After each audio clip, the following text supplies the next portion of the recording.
Onward to Victory is proud to team up with WCScreens.com, where you can get custom screen printing and embroidery at wholesale prices. With WCScreens.com, there are no trick plays. They ship nationwide and can save you or your company money. WCScreens.com. And on with the show. For today's episode, we are going to dive into a career still in progress, that of current Irish wide receiver Avery Davis. What's so special about Davis, you may ask?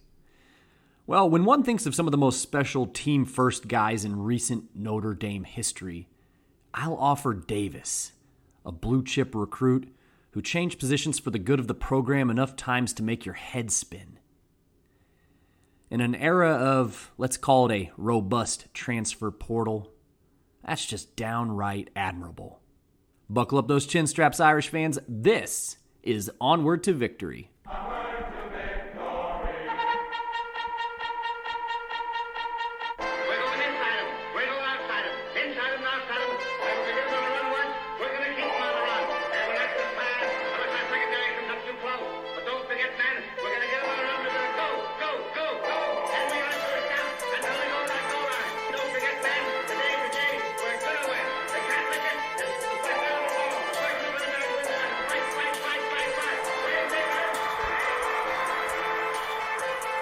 Man, I love that song. That's Joe Rakish, Canute Rockney. And hello, Irish fans, and welcome to Onward to Victory, a Notre Dame football podcast. My name is Alex Painter, and I am the host and creator of this humble enterprise. And thank you so much for joining me here today, wherever it is that you may be joining from. You're here for episode number 52. And I have one that kind of breaks from the mold set by most of the previous 51 episodes in a sense, and I'll explain why in a moment. But first, if you haven't already, hit up episode number 51 about the crew known as the first family of Notre Dame football, the Miller family. Yes, loyal sons and daughters of Aaron's 7, count them 7, football-playing Millers, 5 of whom were actually brothers. Some are famous, others are less so, but should be. Either way, it was a real treat, so go give it a listen. Now, before we lunge at this episode like it's a blocking dummy, humor me while I thank a few people who just simply need to be thanked. Around here, we call our financial backers the Consensus All-Americans, those who donate to the show and keep the train moving on that Subway alumni line. Believe it or not, it does cost money to do this thing, and so therefore I am really, really thankful for these guys. So first up is my friend, my pal, Michael Finan, of Rutherford, New Jersey. As I say, no doubt the longest standing and most ardent supporter of the show. Thank you, Michael. Next up is my pal, again from my part of the state, which is East Central Indiana. That would be Mr. Brad Glazier of Williamsburg. Thanks, Brad. Always appreciate the support. And finally, how about one from my very own kinfolk, so to speak? That is Mr. Weston Painter of Fort Wayne, Indiana. Man, I want to thank you all for your support. And if you want to become a Consensus All-American yourself, take yourself over to paypal.me/onwardtovictory or patreon.com/onwardtovictory podcast. You can support the show on either avenue, but no worries. I'll remind you again of those links in show wrap. Now, if you're not in the position where you can donate to the show, that is all right. Just simply listening and sharing the episodes, commenting, giving feedback to the show is all immensely helpful too and appreciated, so thank you.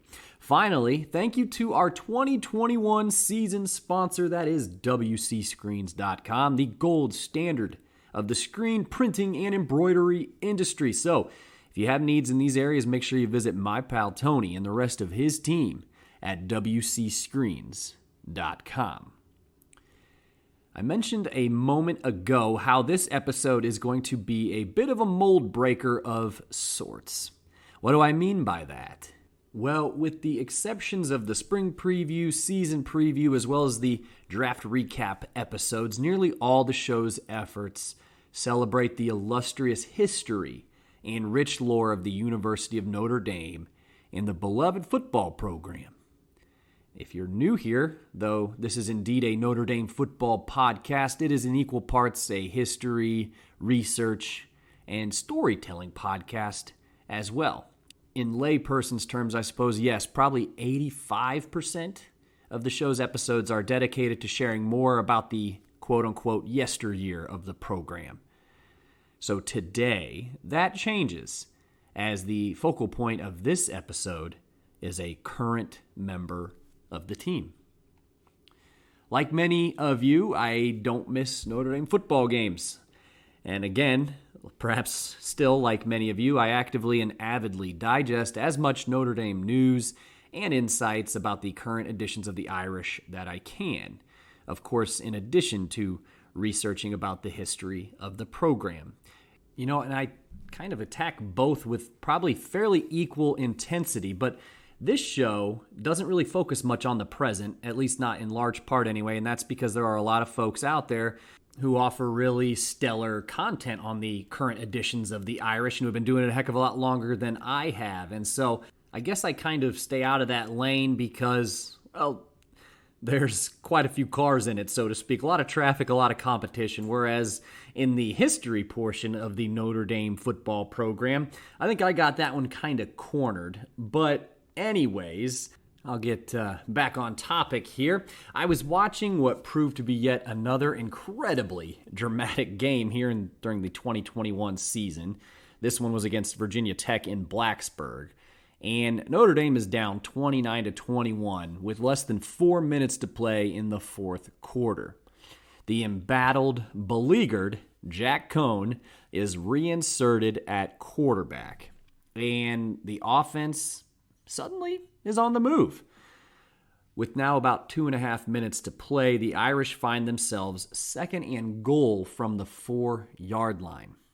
So Notre Dame employs kind of a basic spread personnel, but the 4 receivers, 2 on each side, are bunched up a little closer to the football. But Cohn takes the snap, immediately looks right, and slings the ball out to the slot receiver who is running an underneath route, so to speak.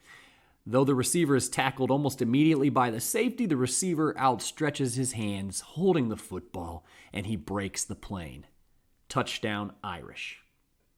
The receiver was number 3, one of the team captains, Avery Davis. After his touchdown catch, I kind of wondered in my head just how many of the ostensibly millions of people watching the game on the ACC network had a sense of Davis's path to catching that particular football.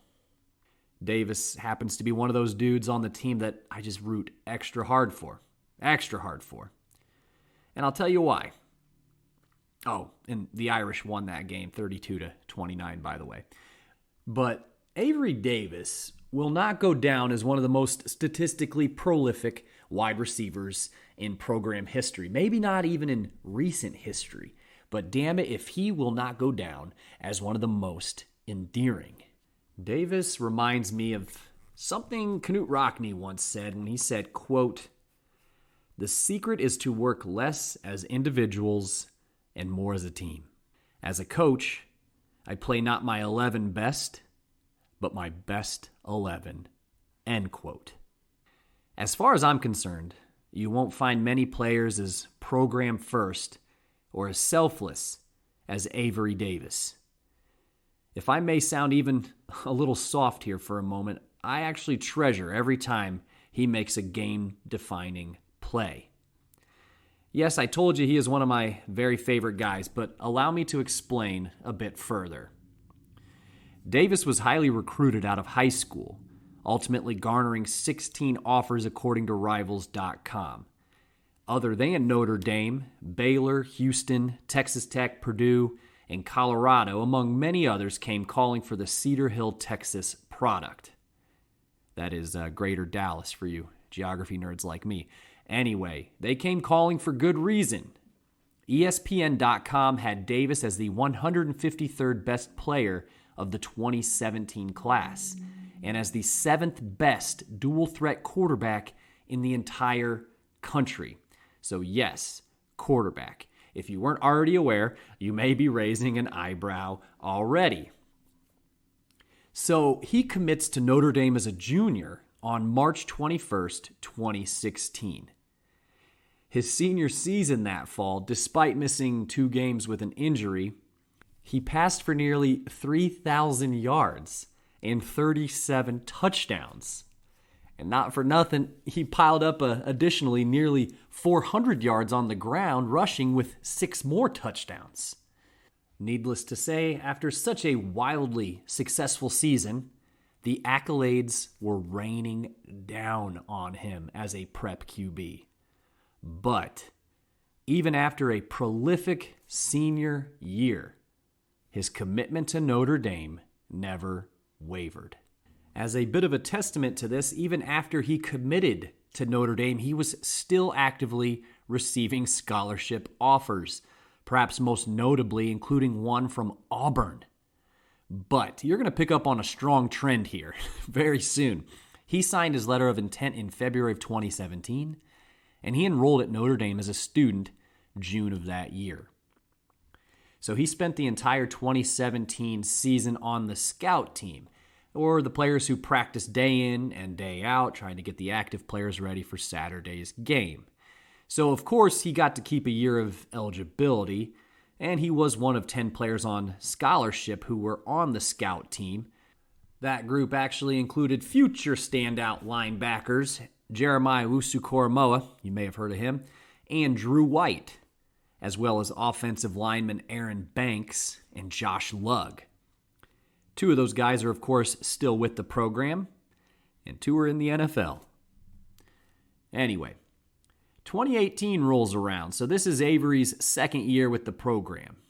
With quarterbacks Brandon Wimbush, Ian Book, and Phil Jerkovic ahead of him on the depth chart, Davis graciously accepted a different assignment in hopes of seeing Notre Dame Stadium's green grass a little sooner, which he did see it a bit sooner, actually, and he saw playing time in 9 games as a sophomore. But not where he came to campus to actually play. He saw time primarily as a running back, but he also spent some time at wide receiver that year. His biggest game that season, again 2018, was against Wake Forest, where he rushed for 43 yards on 9 carries and caught 2 passes for 15 yards. For the 12-1 Irish that season, Davis ended up altogether with 70 rush yards and 30 receiving yards.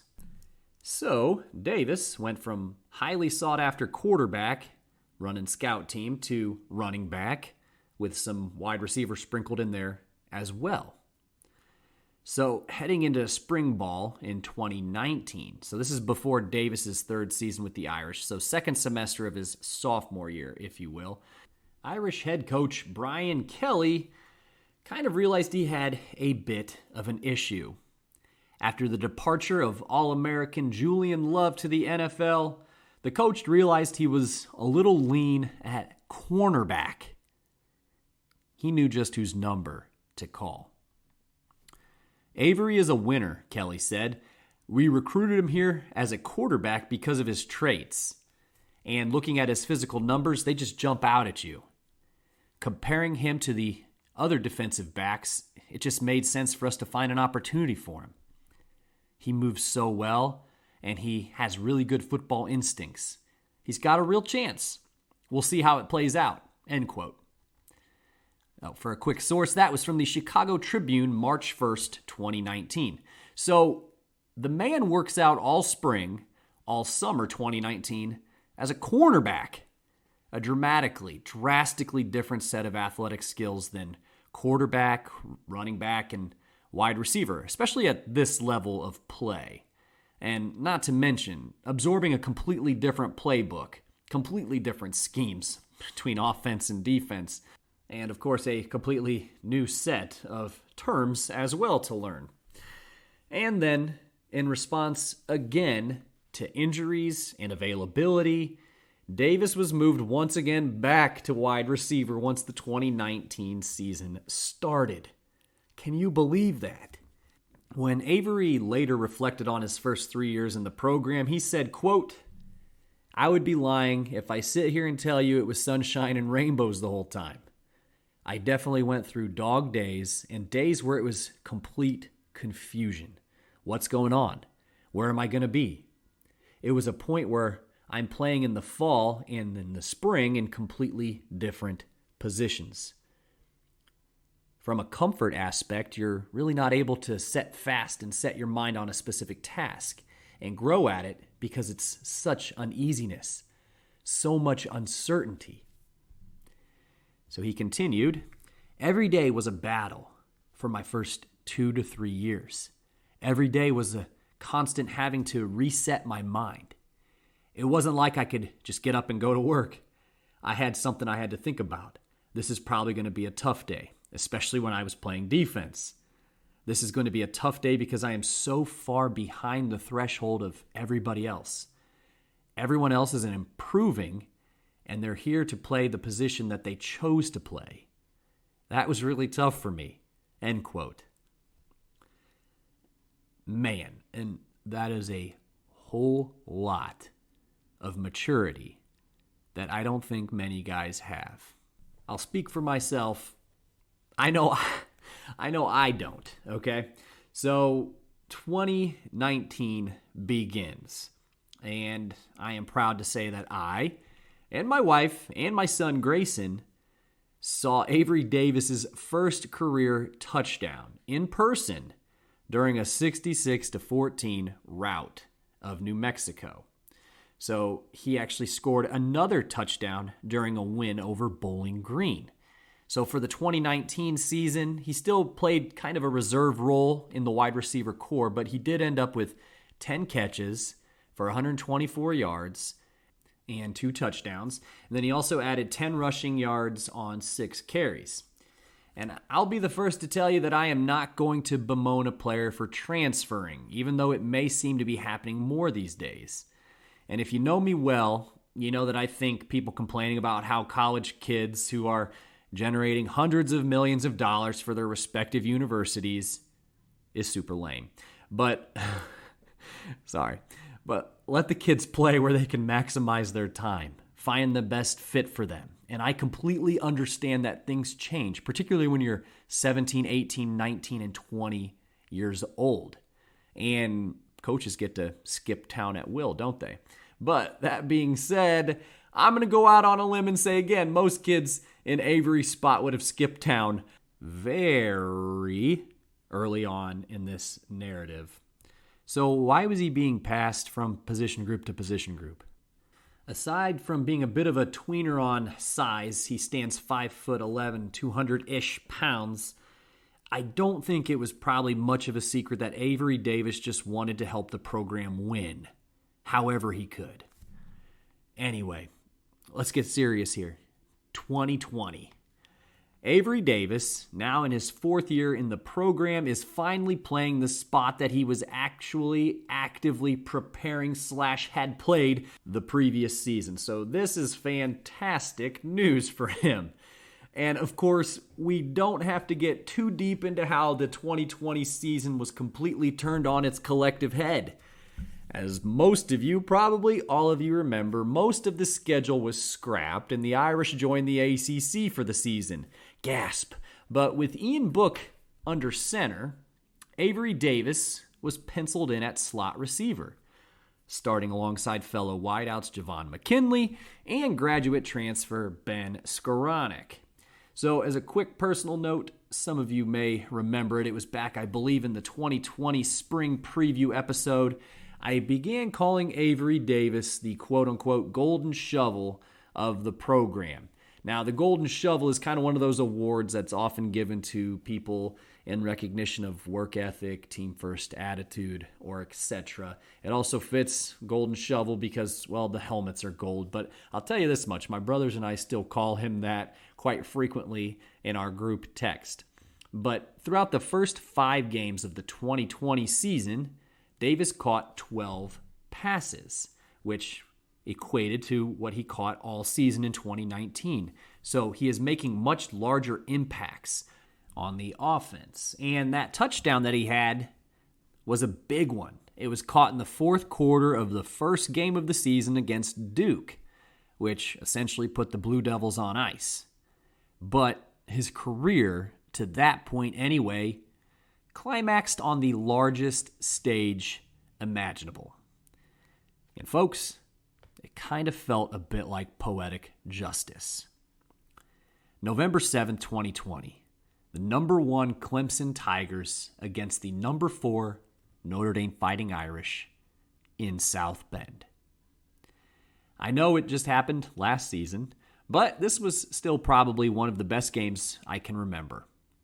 It was a back-and-forth affair for the first 3 quarters.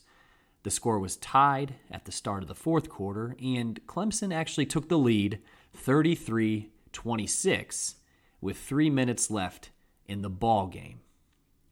Notre Dame got the ball back, and on 1st and 10 from their own 43, Book found Avery up the right seam for a monstrous and insanely clutch 53-yard completion. If you were at your home and you were sitting in your couch, that's one that made you leap out of it and pump your fists in the air. But 3 plays later, Book found his target on a 4-yard touchdown pass with but 22 seconds left on the clock. None other than Davis himself.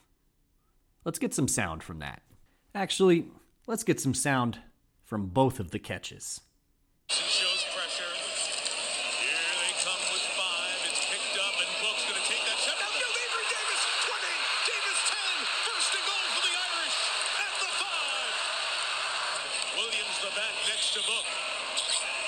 3rd and goal for Notre Dame. And Russ playing coverage. Book on the roll. He throws end zone, and it is caught for the touchdown by Davis. Kicker. And since getting sued is not on my short list, that sound is courtesy of NBC Sports. So yes, a tie ball game, and watch that play, again, when you have a chance. Davis is running a fairly simple out route to the right. Book is flushed out of the pocket to the right.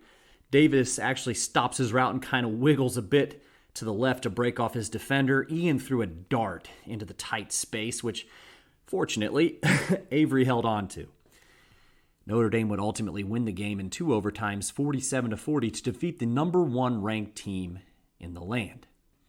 And as NBC Sports later pointed out, quote, perhaps the 2 biggest catches of Notre Dame's pandemic, one to set up the tying touchdown against number 1 Clemson, and the other, the actual tying touchdown, were caught by Avery Davis. So for his efforts against Clemson, 4 catches for 78 yards and a touchdown, Avery was named honorable mention for the Earl Campbell Tyler Rose Award Player of the Week. And not for nothing, he was named to the awards watch list heading into 2021. What is the Earl Campbell Tyler Rose Award, you may ask? Well, let me read it to you here really quick and you decide whether it's appropriate.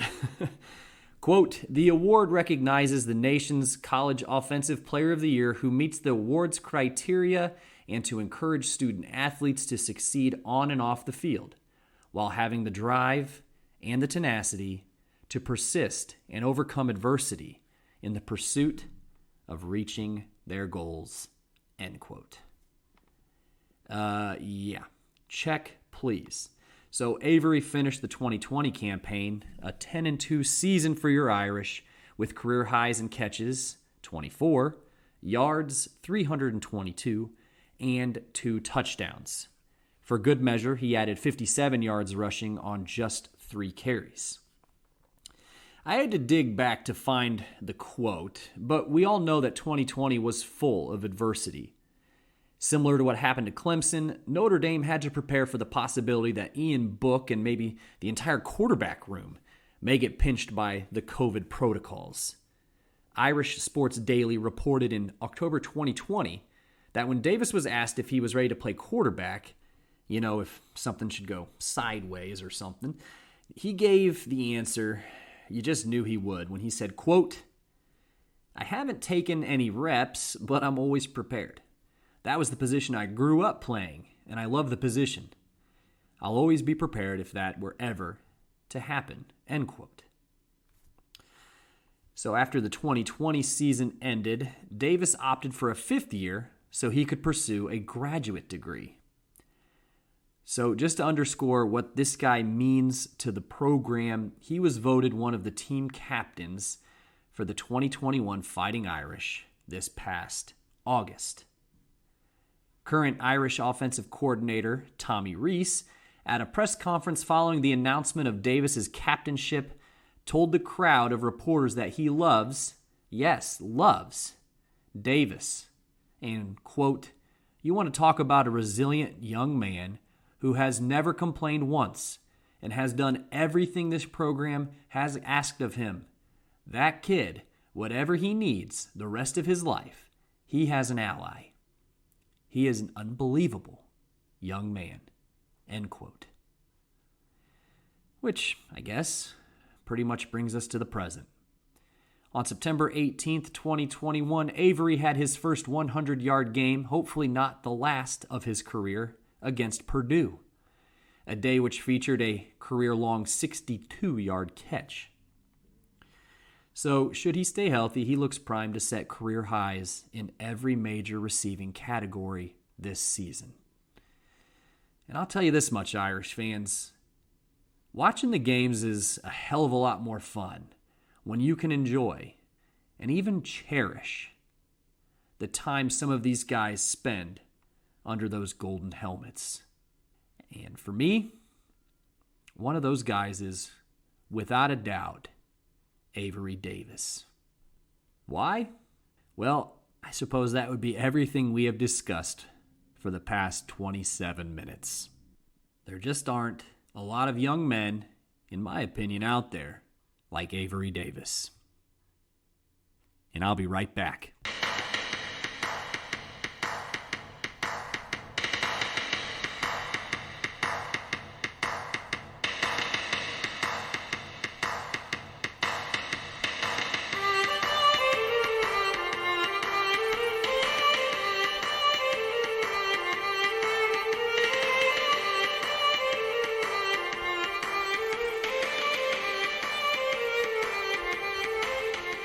All right, Irish fans. Well, I hope you enjoyed that kind of a deep dive into the career of our current slot receiver and one of our captains of the 2021 squad. That is, of course, none other than Avery Davis. If you couldn't tell already, I just think he's a really special player in the program and really deserves pretty much all of the praise that's coming his way. And there has been quite a bit.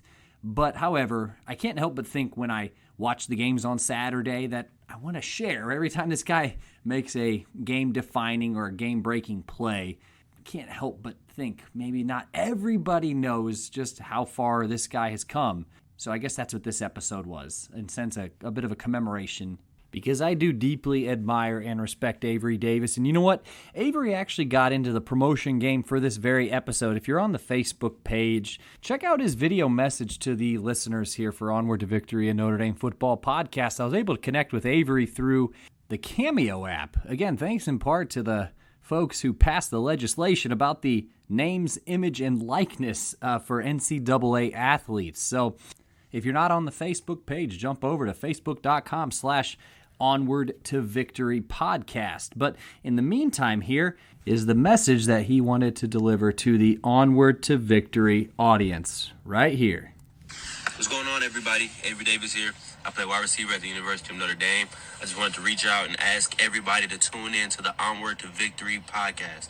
It's a podcast about Notre Dame football, which I think is very powerful. I think it's something that I'm unaware of, and what's even more cool about this podcast is that this episode is about yours truly. It's about me, and if anybody knows anything about me, or if you don't know anything about me, I have a pretty interesting story about my times in Notre Dame, so I don't want to give too much of it away. I just need you guys to tune in and hear about it. Thank you for all the support. All love. Go Irish. Well, that's my dude right there. That is Avery Davis plugging for the podcast. So how cool is that? I thought it was really cool, a really neat opportunity to connect with Avery, especially because, well, this episode's been about him. So what's coming down the pike here for Onward to Victory? I have in front of me a list of 6 future episode ideas. Now, one of them I won't release just yet. I'll wait till it's the appropriate time in the year.